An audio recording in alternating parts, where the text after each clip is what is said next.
En este video voy a mostrarte cómo debes realizar toda tu precalificación financiera antes de iniciar con la búsqueda de tu propiedad, sin ni siquiera estar mirando propiedades en Zillow o en Realtor.com.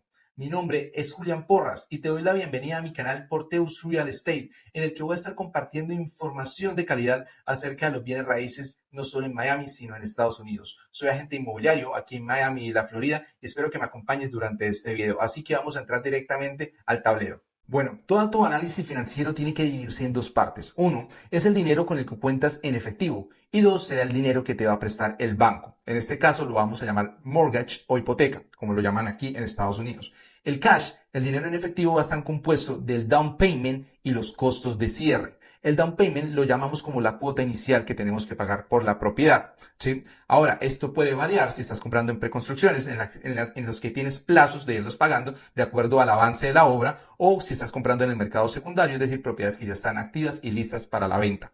Listo. Entonces, el primer préstamo es FHA. ¿Por qué menciono estos cuatro tipos de préstamos? Porque dependiendo de cada tipo de préstamo, te van a exigir un monto de down payment. Para el FHA va a ser de 3.5%. Para convencionales va a ser de 5%. Y aquí es donde la mayoría de las personas se interesan porque son los créditos que te piden el menor enganche o down payment, porque son especiales para primeras viviendas o viviendas principales.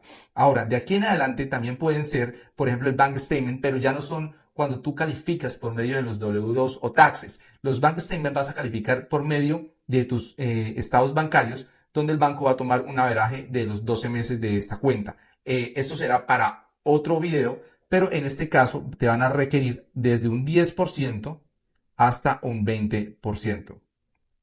Y por último, el DSCR, que ya son créditos para inversionistas, donde buscan que la renta prácticamente pague los gastos de la hipoteca y arrancan sobre el 25%. Entonces, teniendo claro el dinero que tienes que tener para el down payment, vamos a hablar de los costos de cierre. Los costos de cierre están muy bien discriminados y recibirás ese resumen en el Closing Disclosure o CD y que se validará con el Auto Settlement HUD. Entonces, ahí irán todos los costos que vas a ir a pagarle directamente al lender, los puntos de originación, el appraisal, el underwriting fee, entre otros. También los costos a la compañía de títulos, de revisión del título, de la póliza, etcétera. Y otros costos como el prorrateo de los taxes, costos de escrituración, etcétera. Por eso vamos a estimar, dependiendo del tipo de propiedad, que van a ser entre un 3.5% hasta un 5%. En total, vas a necesitar la suma de down payment y costos de cierre. Haciendo un ejemplo sencillo, para un crédito convencional, la persona debería tener un 5% de down payment y 5% de costos de cierre para un total de 10%. Si cuentas con un 9% incluso, estás bien. Ahora, esto estamos hablando de un panorama general. Hay down payment assistance que te ayudan con dinero para este tipo de gastos para que puedas entrar a tu propiedad de una mejor manera. Pero eso es tema para otro video. Ahora vamos a proseguir con las hipotecas o como lo llamamos aquí con el mortgage. Entonces, el mortgage tiene una fórmula muy importante y quizás sea el corazón de este video.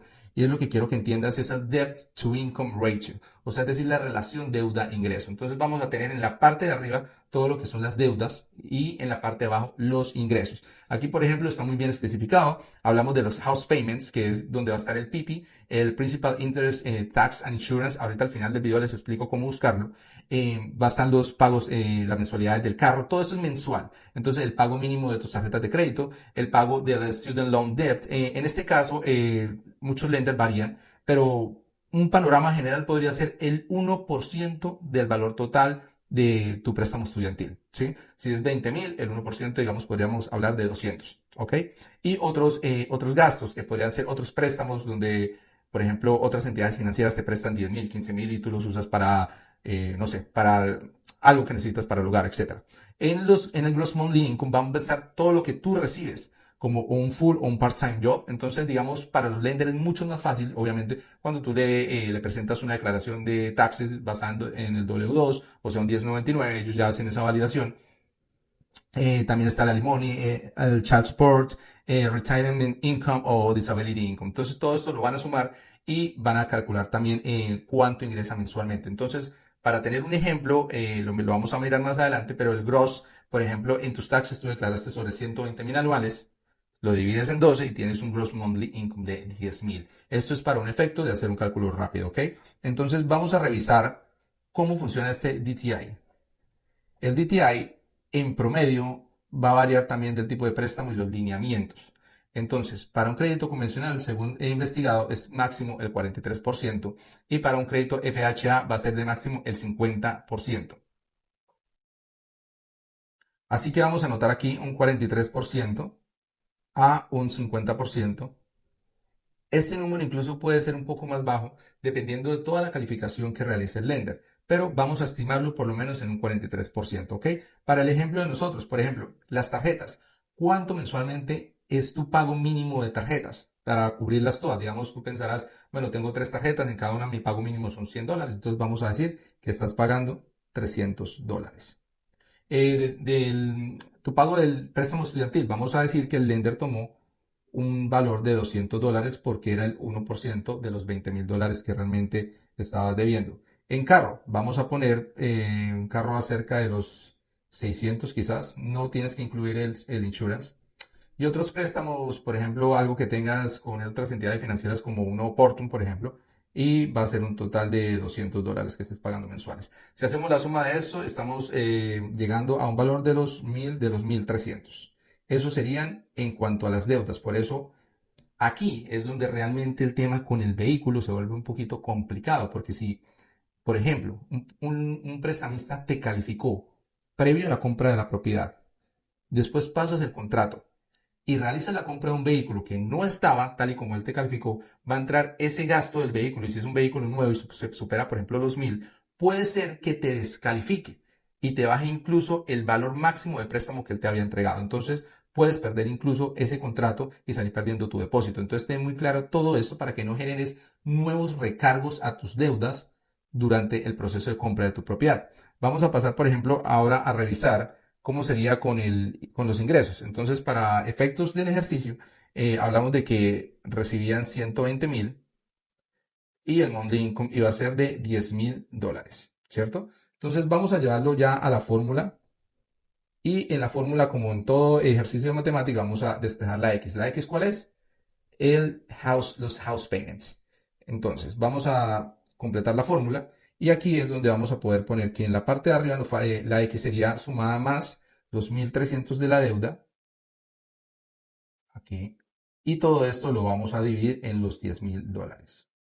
Tengan en cuenta que esto puede ser para una sola persona o puede ser una pareja, un grupo familiar, entonces todas las deudas irían sumadas en la parte de arriba y todo el ingreso iría sumado en la parte de abajo. Si tienes, los americanos llaman side hustle, como que estás haciendo, sales en las tardes y haces Uber y recibes algo en tu cuenta extra, ese ingreso no te lo va a validar el banco, el lender, ¿sí? Ellos van a necesitar mínimo 2 años de W2 de tu ingreso fuerte, de tu full time, para ellos validar e incluso van a tomar un averaje. Entonces puedes incluso que el primer año presentaste 70,000 y el segundo año 150,000. Por más bueno que sea esos 150,000, ellos van a tomar la mitad de esos dos, ¿sí? Van a sumar 70 más 150,000, que son 220,000, lo van a dividir en dos y te van a aprobar con 110,000. Entonces, eso para que lo vayas teniendo en cuenta. Ahora en el ejercicio, lo que tenemos que hacer rápidamente es pasar y despejar la X. Vamos a pasar estos 10,000 a multiplicar por el 0,43%. Entonces aquí nos van a dar que 4,300 va a ser igual a X más las deudas que son 1,300. Si restamos los 1,300 podemos despejar la X y finalmente la X nos da un total de $3,000. ¿Qué es 3,000? O sea, en esto aquí vamos realmente a revisar qué son estos 3,000. Bueno, los 3,000 llegarían a ser los house payments. Los house payments, entonces ahí en esos 3,000 tendrías que tener incluidos el principal, que es el abono capital, el interés, el pago de intereses, los taxes de la propiedad y el insurance. Entonces vamos ahora a ver cómo lo puedes hacer para que sepas qué tipo de propiedad y hasta dónde puedes llegar tú. Entonces vamos a pasar directamente a la calculadora de mortgage. Bueno, ahora para revisar cómo calcular este PT, quiero que vayamos directamente a nuestra comunidad en School, a la que puedes ir fácilmente desde el enlace en nuestro canal de YouTube y te llevará directo a nuestra About Page. En el About Page solo tendrás que registrarte y entrar a la comunidad en la que hemos dispuesto una serie de cursos acerca de todo el mercado inmobiliario, no importa dónde estés, funciona para todo el país de Estados Unidos. Entonces, vas a ir a la sección de Classroom y en la parte de fundamentos vas a encontrar todo un listado de clases que hemos preparado para ti, pero para foco de este video vamos a ir directamente a la clase de opciones de financiación básicas. Al final de esta clase vas a encontrar una guía especializada acerca del FHA y el convencional para que tú puedas tomar decisiones basadas en información y podrás dirigirte también al Mortgage Calculator que tenemos asignado para todos nuestros estudiantes. Entonces, me gusta usar mucho esta de la calculadora de Lennar, en la que tú puedes aquí estructurar el tipo de propiedad que vas a comprar. Entonces, por ejemplo, aquí estaba casualmente una propiedad por valor de 350,000, entrando con un down payment de un 5% porque es un crédito convencional, y vamos a poner un interest rate, o sea, una tasa de interés por la que el lender aprobó al cliente del 6.25%. Ok, los taxes, en este caso de la propiedad, obviamente todo esto tienes que evaluarlo, tienes que ir incluso a la página del condado y verificar los taxes, o ya puedes empezar a hablar con un realtor y decirle, oye, mira, mi PT, que es el Principal Interest Taxes Insurance, máximo va a poder ser de 3,000 según lo que yo he venido evaluando, ¿sí? Entonces, él ya obviamente empieza a evaluar por las propiedades, pero para objeto de este caso vamos a poner un 1.25% de taxes, o sea, 4,375. El Homeowners Insurance para este tipo de propiedades, en este caso, hablando de Miami, 350,000, sé que no va a ser un single family home. Vamos a hablar de un condominio, quizá no se pase de los, vamos a ponerlo acá, un 85%, menos de $3,000, no, un poco menos, 2,800, dejémoslo ahí, y unos fees de asociación, quizás alrededor de los 250, vamos a ver. 250. Bueno, todo esto es un ejercicio. Yo obviamente les estoy dejando este enlace, lo pueden consultar siempre que quieran y obviamente también estas opciones de calculadora están al final de las propiedades en Zillow o en Realtor.com. So, esto es solo la manera en como yo lo trabajo y que me queda más cómoda. Entonces, a lo que voy es con esto. Ustedes tienen máximo esos $3,000 y aquí le estás dando 3,061. Quizás estamos entre eso, ¿no? Obviamente porque ustedes están precalificando y están intentando ajustar números hasta ahora. Entonces, aquí lo que les va a decir es que the principal and interest va a ser 2,047 mensuales. Va a haber un PMI, que es como el seguro de hipotecas. Cuando entras con un down payment de menor al 20%, siempre va a haber hasta que se supere ese pago del down payment. Los taxes, el insurance y el fee de la asociación. Ahora, supongamos que queremos analizar una single family home sin asociación. Vamos a llevar este precio, por lo menos aquí en mi mercado, un precio promedio, arranquémoslo en 500,000 y vamos mirando. Aquí podemos incluso escribir el número 500 y vamos a ver que un down payment sería de $25,000. Ya vemos cómo pasó de 3,000 a 4,266, pero recordemos que no tenemos asociación, ¿no?